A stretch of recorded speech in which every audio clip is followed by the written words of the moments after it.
Hello and welcome back to the EmpowerHer Business Accelerator podcast. I'm your host, Philippa Channer, and today we're kicking off a brand new series for December all about content pillars, the different content types we can use, and content planning. Now, if you've been following podcasts here, you'll know that we kind of deliver content in batches, monthly different topics to kind of give you a whole month to dive deep into a topic. And if you've been feeling overwhelmed by your content creation or struggling to stay consistent, this month's content and all the episodes in this month is going to give you the tools, the strategies, and everything else you need to build a content strategy that works best for you and for your business.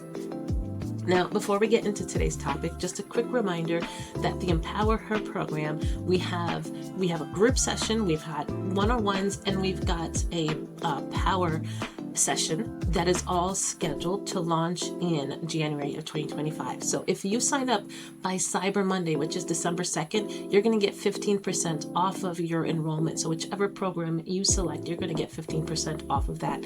This is the perfect way to start the new year with a clear content plan and a supportive community. So check out the show notes for more details on this opportunity, and I look forward to meeting you there. Hey, one more thing before we get started. It is the holiday season, and I'm so excited to share something special with you. As a huge thank you for being part of this amazing community of female entrepreneurs, I'm running a holiday giveaway just for you.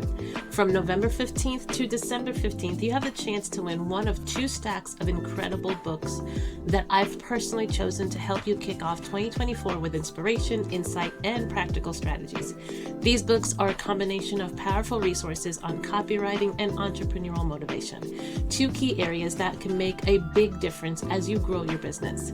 Now, I'm going to be sharing all the details about which books are included in the show notes, but just to give you a sneak peek, these books will help you write better marketing content and stay motivated on your entrepreneurial journey.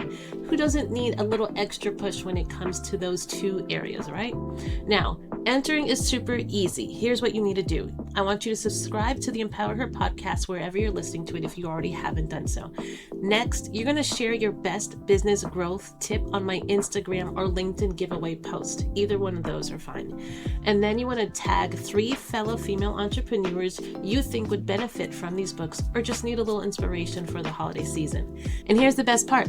If you sign up for my EmpowerHer group session launching in January, you'll get a bonus entry to double your chances of winning. Now, not just one bonus entry, I'm going to give you 10 bonus entries just for signing up for the group session. Guys, you can't miss out. All right, so I'm going to be picking 2 lucky winners and announcing them on December 18th, just in time to add some extra holiday joy to your gift baskets. So head over to the show notes for more details, and don't forget to follow me on Instagram and on LinkedIn for the updates and for when the post goes live so you can leave a comment. Let's end the strong together and get ready to level up in 2025. Let's jump into today's topic, which again is building your content pillars. Your content pillars are the foundation of your entire content strategy. This is the different stuff you're going to be talking about. And getting these right will help you stay focused, help you be consistent, and align with both of your business goals and your audience's needs. Very important here. All right, so what are content pillars? What do I mean when I say content pillars? You may hear people say content pillars or content buckets, but they're the core themes of topics that all of your content will revolve around.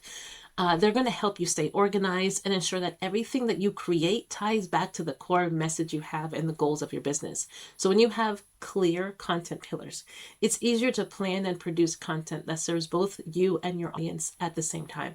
So I encourage all of my clients to choose around 3 to 5 different content pillars each quarter that they're going to focus on. And these pillars should be broad enough to allow for flexibility, but yet still specific enough to guide your strategy.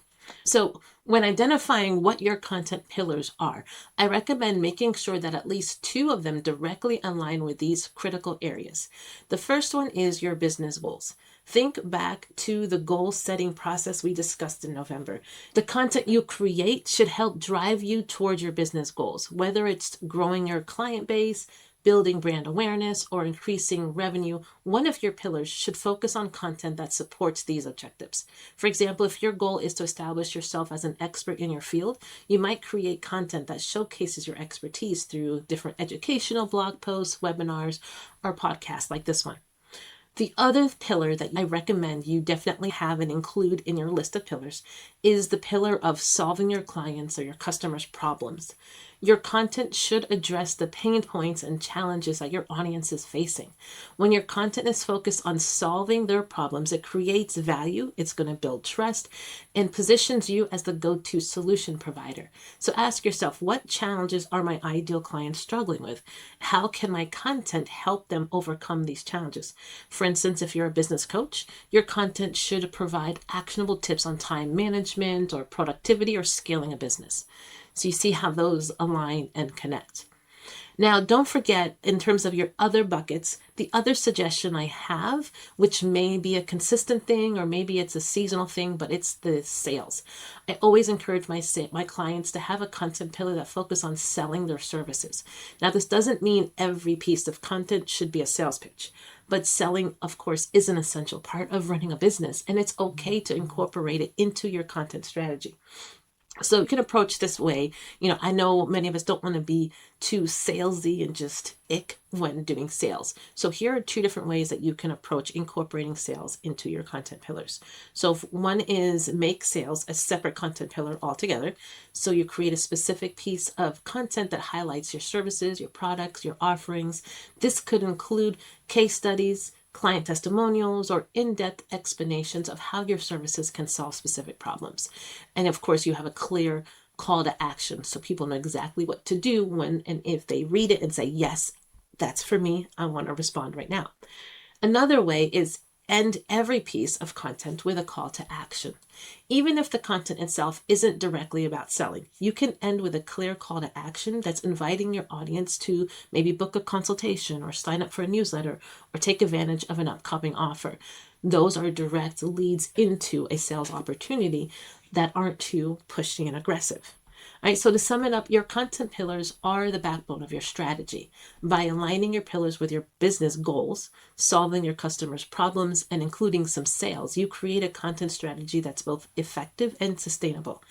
So guys, I hope that's a good introduction into how we can start creating content strategies that really work for our businesses.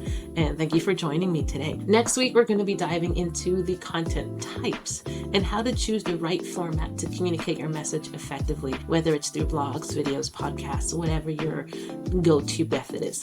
And don't forget, if you want to take advantage of that 15% discount of the EmpowerHer experience that I mentioned earlier that's launching in January, make sure you sign up by Cyber Monday, December 2nd. Plus, if you're still deciding whether or not it's even a right fit for you, I'm offering a free half-an-hour session where we can just chat one-on-one about the program. The link to book this call is in the show notes. So until next time, guys, keep shining. And remember, your content strategy should always align with your business goals and the needs of your audience. All right, so I'll talk to you again shortly.